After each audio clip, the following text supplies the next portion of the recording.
Don't say that, people have. My name's Astri, I'm an alcoholic. And I do want to thank you guys for asking me to speak on our anniversary. It really is an honor, and thanks. You did a great job as secretary, that was great, thank you for that.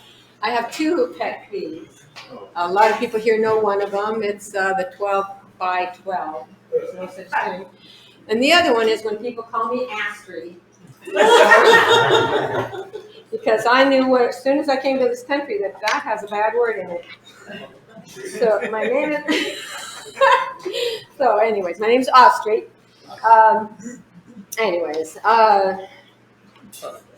Kind of got thrown off there by that name.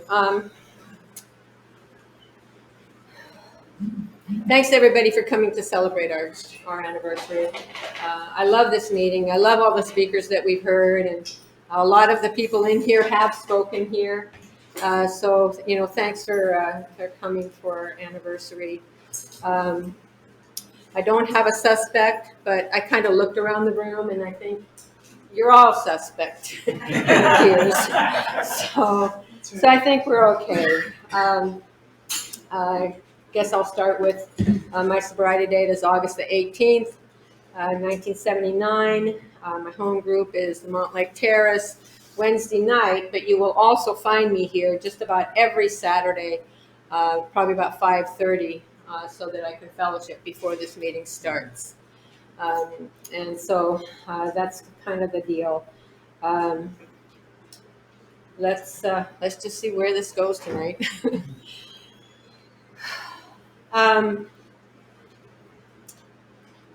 So I was born in Norway, into a family that I think, we were probably pretty normal for those days.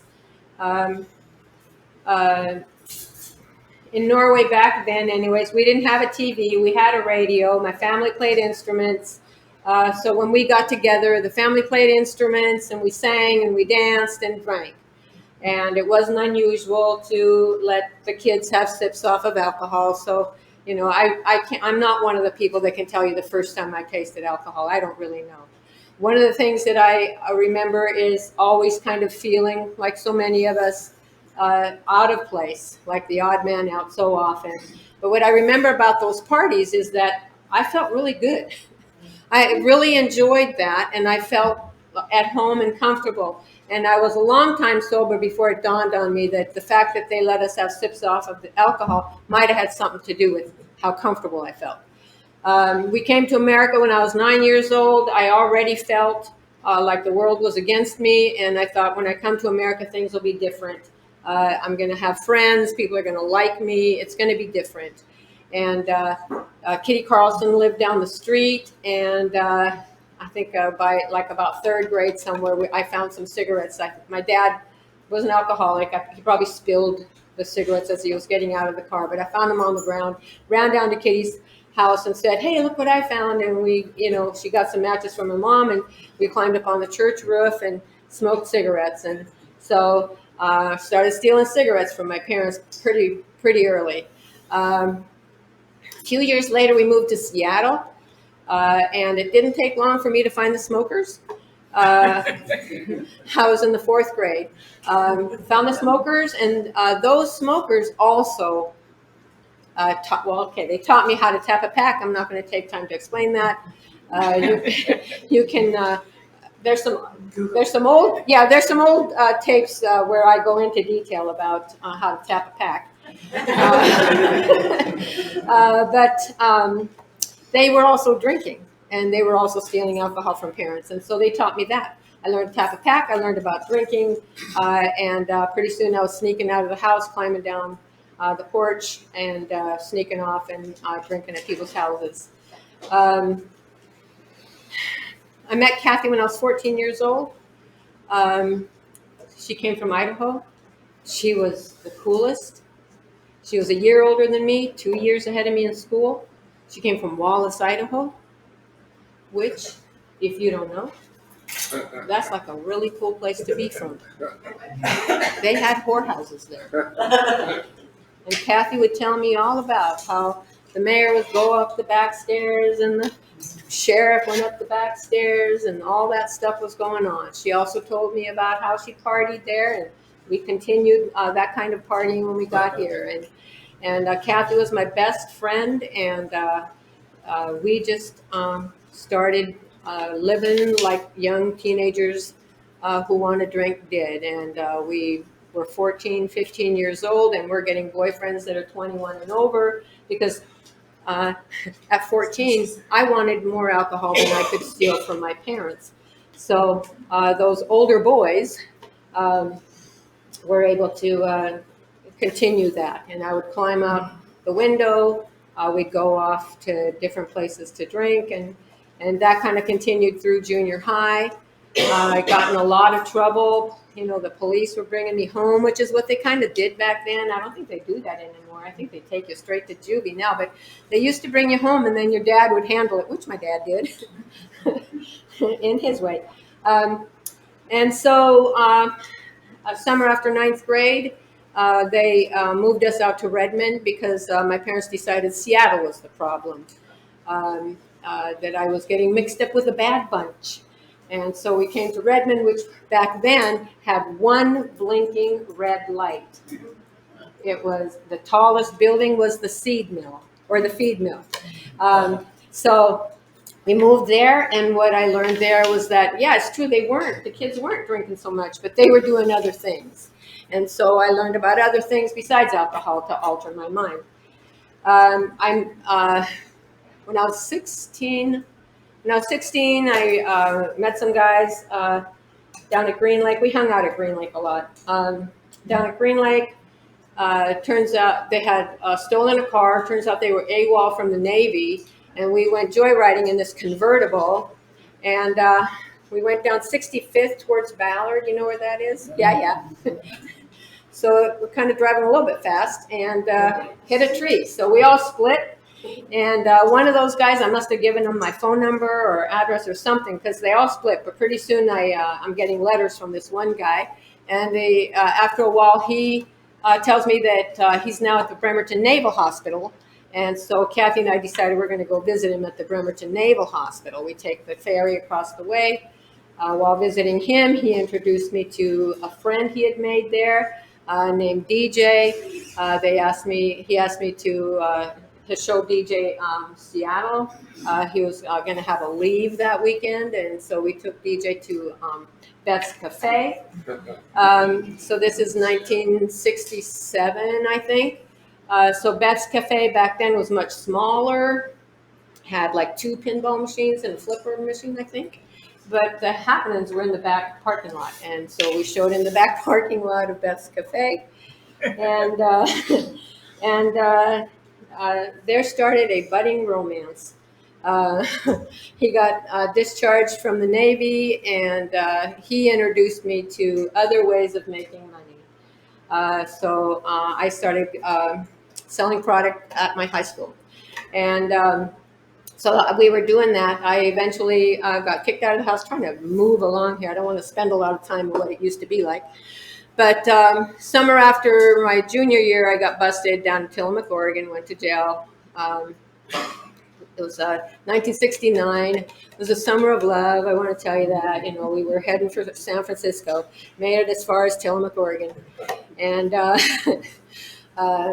they found all kinds of things in the car, because that's how we were working, you know, paying for gas and working our way down the coast. So they found a bunch of stuff in the car. Ended up they also decided I got mixed up with a bad bunch, and they just told me to go home and never come back to Oregon again.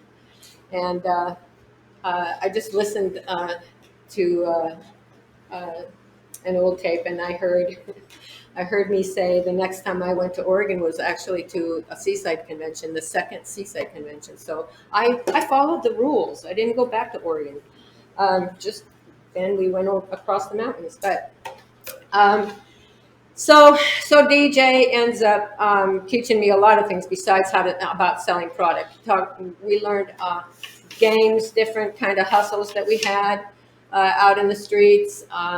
Just different ways of getting over, and we did do a lot of traveling. I got kicked out of the house, moved into his car, lived in the car, was a Volvo OHH 311 was the license plate, and if like when I applied for food stamps and things like that, I would write OHH 311 any street anywhere, and that was my address for a few years.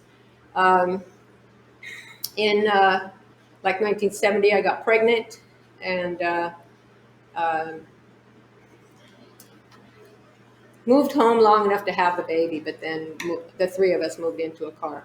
So I didn't know I was homeless, right? I mean, I just said I lived in a car, and sometimes people would let us sleep on their couches. Like we would meet people on the street or in a bar or somewhere, and they'd say, "Oh, you don't have a place to stay, come stay with us." So I was doing a lot of that kind of stuff. We were living in parks and things like that.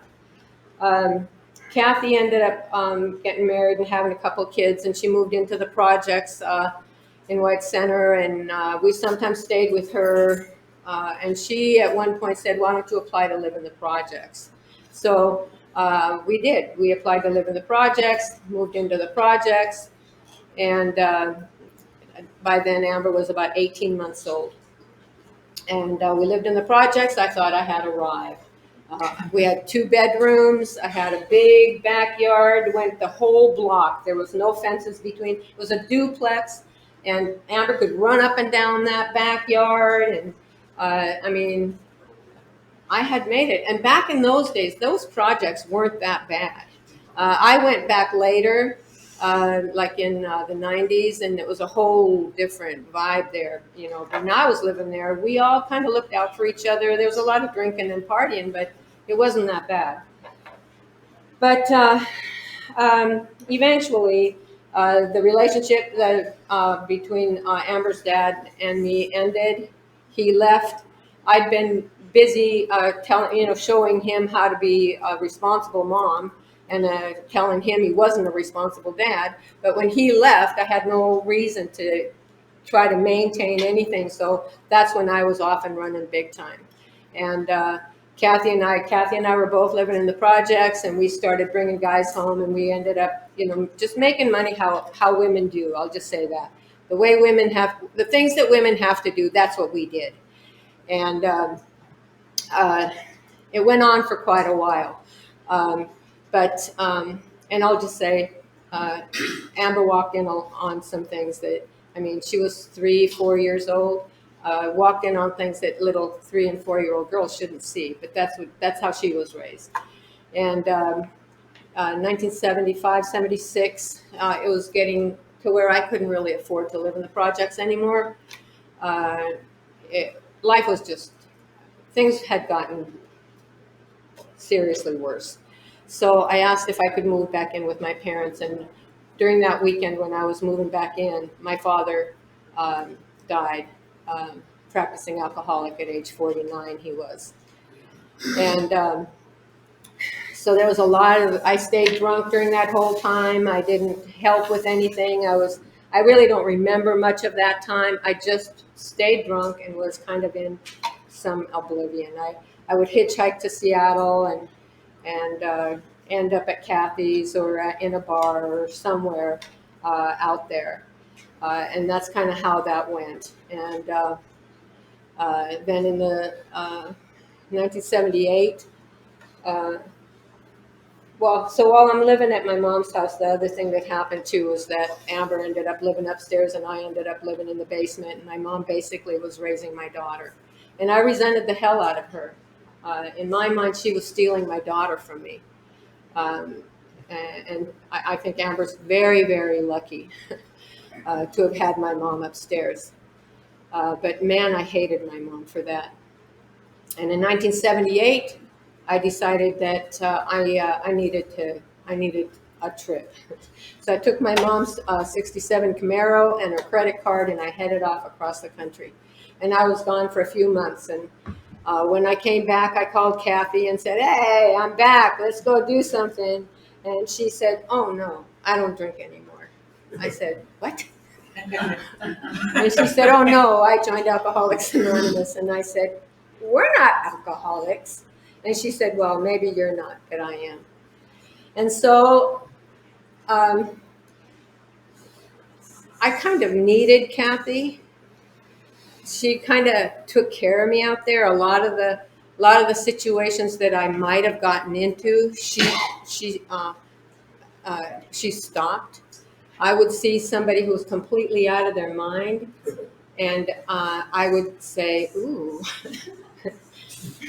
I'm going with him."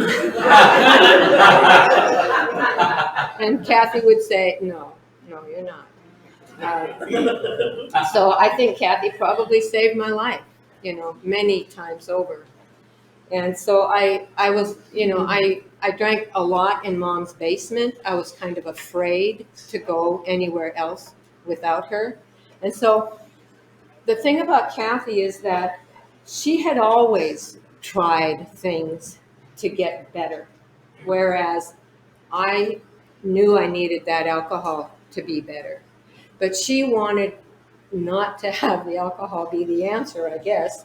So, she went and, she went to church. This is what she used to say. I went to church and talked to ministers, and sometimes I slept with ministers, she would say. And and I went and saw shrinks, and sometimes I slept with shrinks. And so she just kind of did everything, to try to figure out how to be different. And I didn't do any of that. I remember calling the crisis clinic once, and that's it. But most of the time, I didn't want to. I didn't want to quit drinking. That was my answer, and I needed Kathy to not be going to AA. So I would call her sometimes, just to see what's going on, and she would tell me all about these people that she was meeting in Alcoholics Anonymous and how wonderful they were. She told me about Boxcar Bill, and she told me about Wino Tom and Neil and then she told me about these teenagers that were getting sober and what a miracle that was. And she just thought it was just so amazing and wonderful. And I'm like, oh, okay, fine, okay, fine. And then and I would say, why don't you want to go do something? Don't you? And she would say, well, why don't you come to a meeting with me? And I'd say, no, that's not for me. And that happened several times. And then finally I thought, okay, Kathy, look, I'll make you a deal. You come out with me, and then I'll go to a meeting with you. So she said, okay. And I'm thinking she's maybe 2-3 months sober by now. And so I took my mom's car and drove to White Center where Kathy was still living, and we went to a really fancy restaurant. If anybody knows White Center, it was called the Epicure.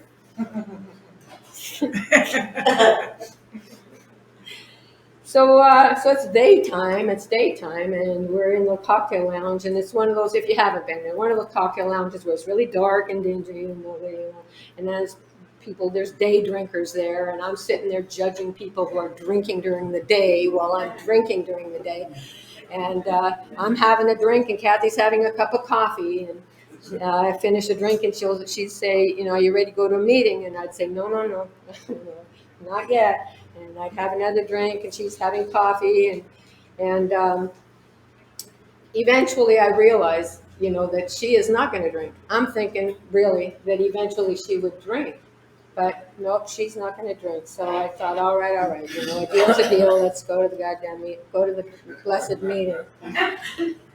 So we drove to Fremont and went to the Aurora Fellowship in Fremont. I was drunk. I don't remember, coming in there. I do remember that we sat in the back. There's like this raised area in the back. I remember we sat there. The meeting, the chairperson is at the front. We're in the back. And I remember the meeting being over, and we're walking forward towards the front. I'm guessing that Kathy was probably picking up ashtrays and stuff. I don't know. I just followed her. And this guy with a big nose and a big chin welcomed me to Alcoholics Anonymous. And I said, oh, no. I'm just here with my friend. And that was a guy named Maynard, who ended up being just a really great member of Alcoholics Anonymous. He moved away, but he stayed sober, and he was just a great friend in AA eventually. But so what I started doing is I started coming to meetings, and really I came occasionally just to talk Kathy out of being there. I would point to people and say, listen, these guys aren't really staying sober. See that guy right there? I drank with him across the street last night. These guys right here, they're smoking dope on the back porch. These guys are not staying sober. This person says he's got 5 years. Who stays sober for 5 years? This is BS. This is not real, Kathy. These guys are just lying. It's just a bunch of BS. And then and then I saw the things on the wall, the easy does it, blah blah blah. And it's like, what does that mean, Kathy? What does that really mean? And she'd say, oh, it all starts to make sense after a while. And I knew she didn't know what it meant. You know, she's just saying that stuff.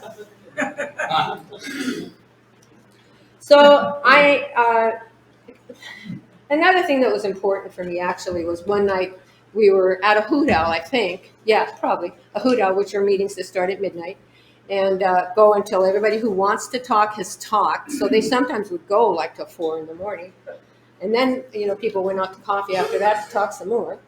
But one night we're sitting there at the back of the hall there, and these two couples walk in, and this is the disco era, and I imagine myself back in the day to be the disco queen. So I recognize other disco queens. So these two couples walk in, and they're all dressed like that. And I said, Kathy, where have they been? She says, I don't know. So I asked this guy next to me, I said, where have these guys been? And he said, they've been to the big hall. And I said, Kathy, what's the big hall? She says, I don't know. And I said, what's the big hall? And he says, oh, it's a dive. And I said, oh, Kathy, let's go there. So we went there, and it was the Alamo Club of Seattle.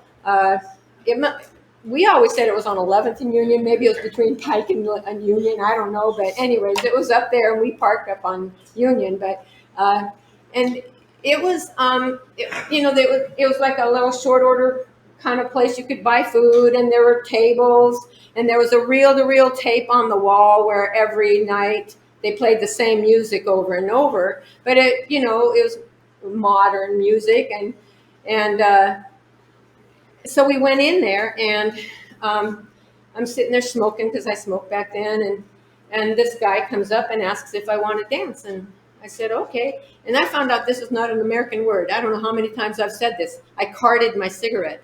That's a Norwegian term, I guess. It means, that I put it out but saved enough so I could light it up again. So I don't know what you call that in America, but we called it carding a cigarette. So I carded my cigarette and got up and danced with this guy.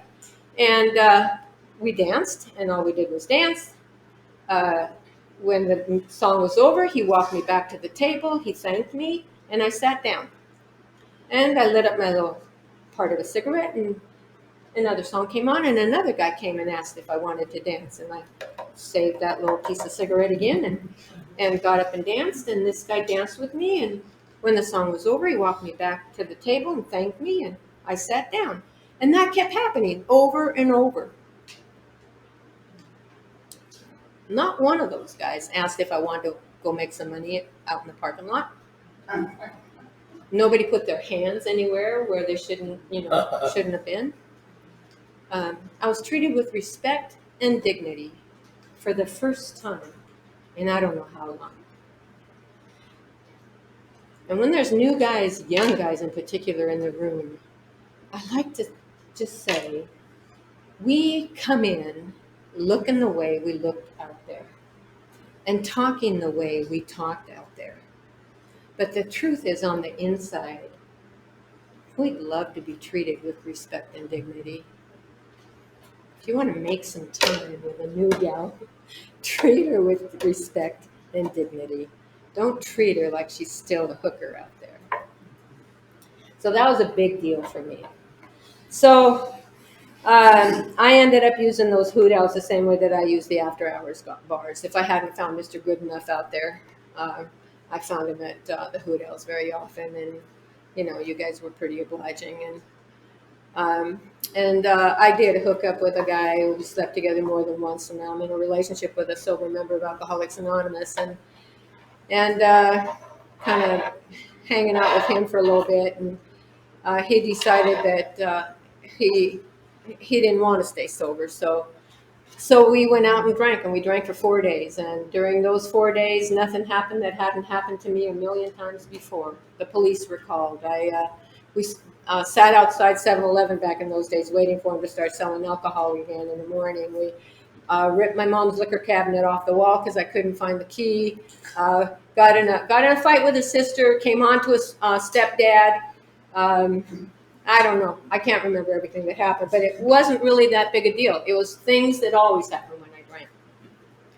And what came to me while I was out there is I heard a lot of the things that I've been hearing. I've been coming around AA now for 8 months, 9 months, I don't know.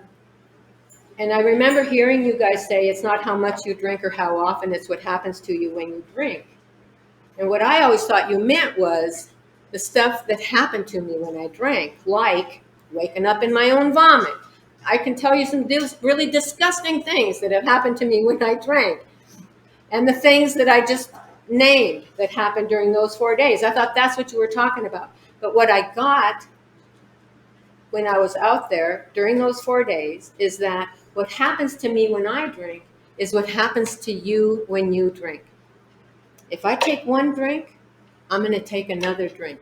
It was not my intention to get drunk that night.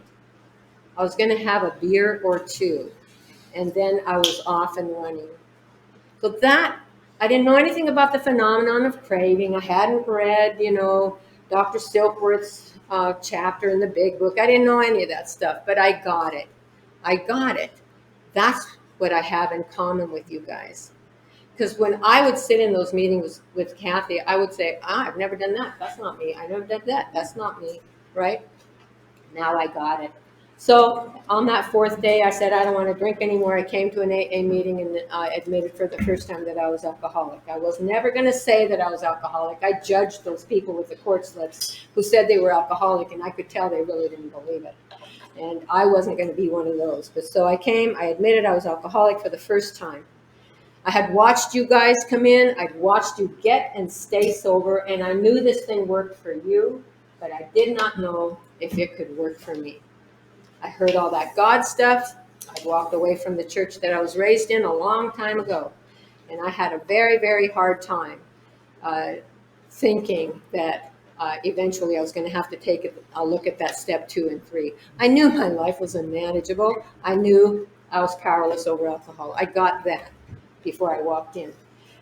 But what I did is I sat around, I followed Kathy around, I went where she went, I did what she did. I read what they read, even though nothing made sense to me. I read it anyways. And what I got was that somebody said to me, do you see all these people getting sober and staying sober? Is there any reason why that can't work for you? Whatever power it is that is working in their life, is there any reason why a power can't work in your life like that? And I was told, use Alcoholics Anonymous if you can't use anything else. And I realized that with AA, things were happening for me that I couldn't have done on my own. I was staying sober, and I had not done that on my own. I had tried. You guys had suggested to me during those 8 months, go out and try some controlled drinking. I tried. I ended up drunk. Tried to limit the amount you take. I would limit it periodically and then be off and running. So I tried those tests that you guys suggested, and I'd failed them. So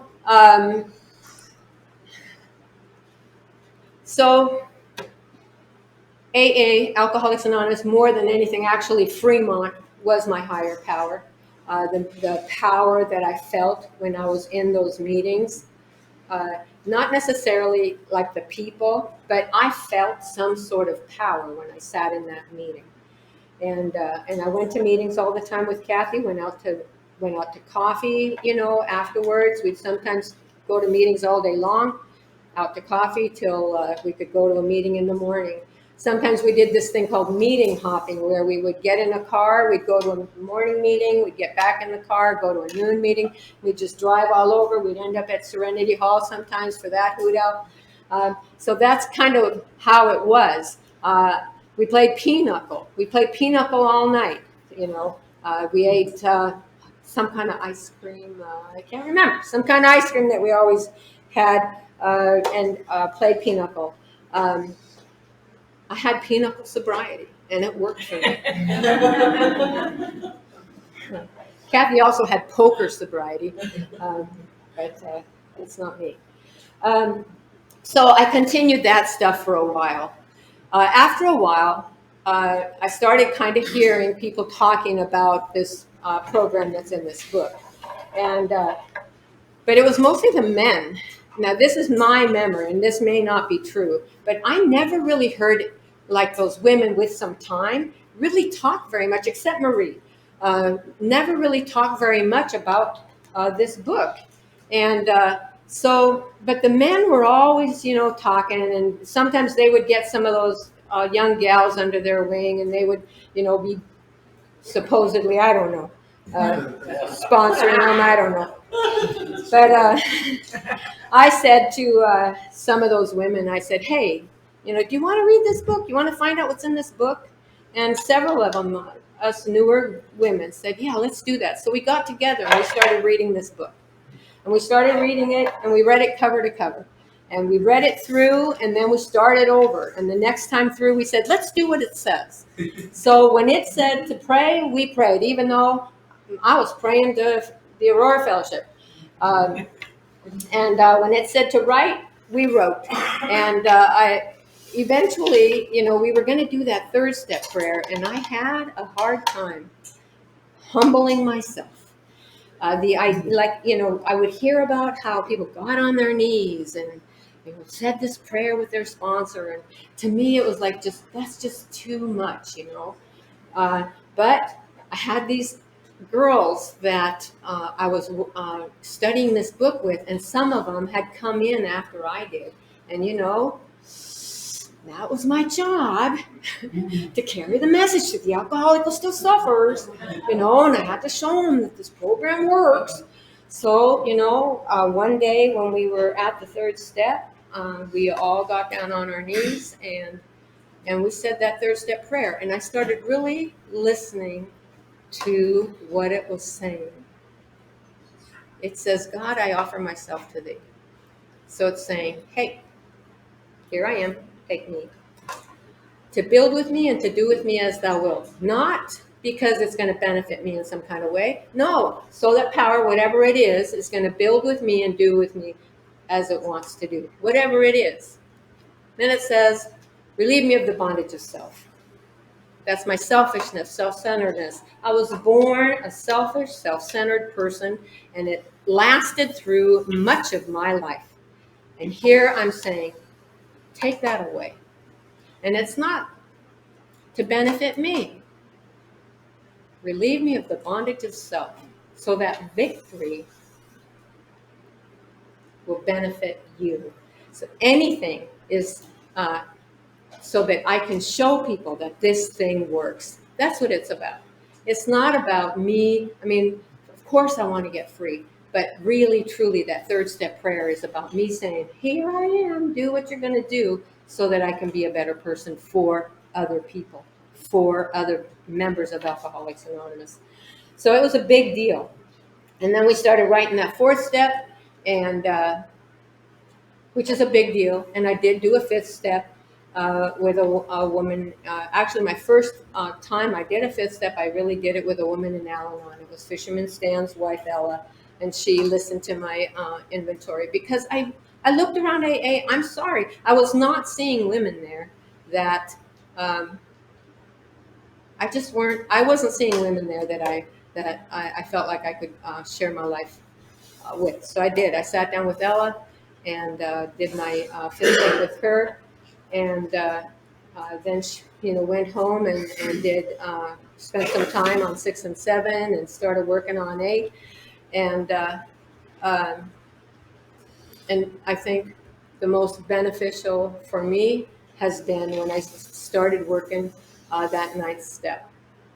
I got 10 minutes. My father was a practicing alcoholic. My father and I physically fought. Before my father died, We had just had a battle. We had just fought. So he died with us being angry and me cursing him out, saying really horrible things to him. My mother, when I was pregnant, I got pregnant again when I was in AA. I forgot I have another kid, Deanna. I always forget to talk about her because there's never enough time. But I love her just as much. But my mom, when I was pregnant with Amber, what I thought about, and same with Deanna, is that I'm going to be the best mom I can be.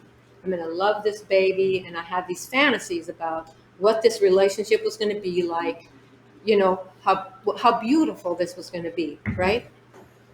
And as I started looking at step 9, I started thinking, my mom probably felt the same way. My mom probably felt the same way. And I was a friggin' monster. She, number one, had no idea what she was getting herself into when she married my dad. And she sure didn't know what she was getting into when she decided to go full term with this baby. My poor mom. When I was in her basement, she walked in on all kinds of things. I didn't stop what I was doing in the project when I moved into her basement. She walked in on things that no mom should walk in on. So, poor mom. And I have an older brother, 4 years older than me. We were total opposites. I was, quote unquote, maybe a peace and love hippie. He went to Vietnam. I protested the war. He came home with horrible experiences when he finally came out of the military. In 1997, he came down with leukemia caused by Agent Orange. And he needed somebody to stay with him while he was getting treatment at the VA hospital. They put him in an apartment up there so that he could be close to the hospital, come back and forth every day for treatment. They needed somebody to stay with him for 3 months. Because you guys teaching me how to be responsible, how to hold a job, I had a good job where I could take a leave of absence and I could stay with my brother and take care of him while he was getting this treatment. And during that time, a bond formed, right? It never would have if that thing hadn't happened with him, that leukemia. And he told me about what it was like coming back from Vietnam. He told me about coming to a restaurant. He was in uniform. I hate this thought of him. Sat down, waitress walked up to him and asked him if he'd been in Vietnam. And he said, yes, I have.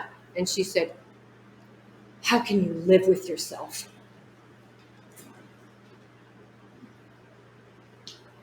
You know what my brother did? My brother's not even a citizen of the United States. He went to Vietnam and he fought a war that he personally didn't really believe in. But he was serving his country the way the country had asked him to serve. That's something I didn't have the balls to do. There's no way I was going to go put my life on the line like that, right? So that's what I learned about my brother when I was taking care of him back then. He made me his medical power of attorney, and I've been his medical power of attorney since then. So when I started working step 9, I did the formal amends like everybody does. I had a talk with my mother. I had a talk with my brother. My dad was dead. So I did what somebody else suggested. I went and sat at his graveside and talked with him. None of it was really very satisfactory to me. But when I got to go take care of my brother, I thought, oh, here's living amends. Here I'm making amends to my brother. My mother ended up with dementia, and I'm like the black sheep of the family. I'm the one that ended up taking care of my mother. And as I'm taking care of my mother, I have always kind of thought, I didn't really get to make amends to my dad. But when my mom moved out of her house and into assisted living, I ended up going through all her papers and all that stuff. And I found letters from my dad to her that said, we're Norwegian, we're stoic. we don't really express affection, right? There was no hugging in my family, right? But I read these letters and cards from my dad to my mom that said things like, um, "Not very much for Christmas this year. You deserve so much more," or "They never thought we'd make it, but look at us." And I wish I could give you more. You deserve the world.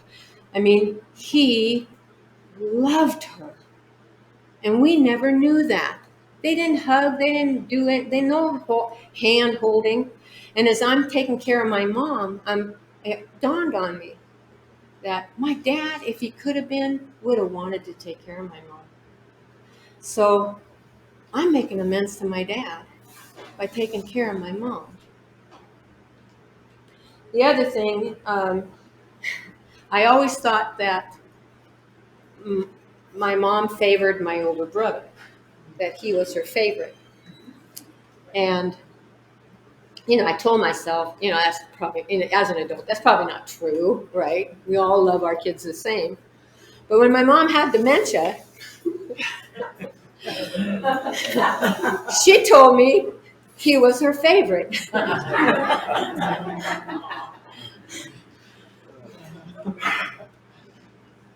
So now, as I am now not only medical power of attorney, he's got dementia, he's in assisted living.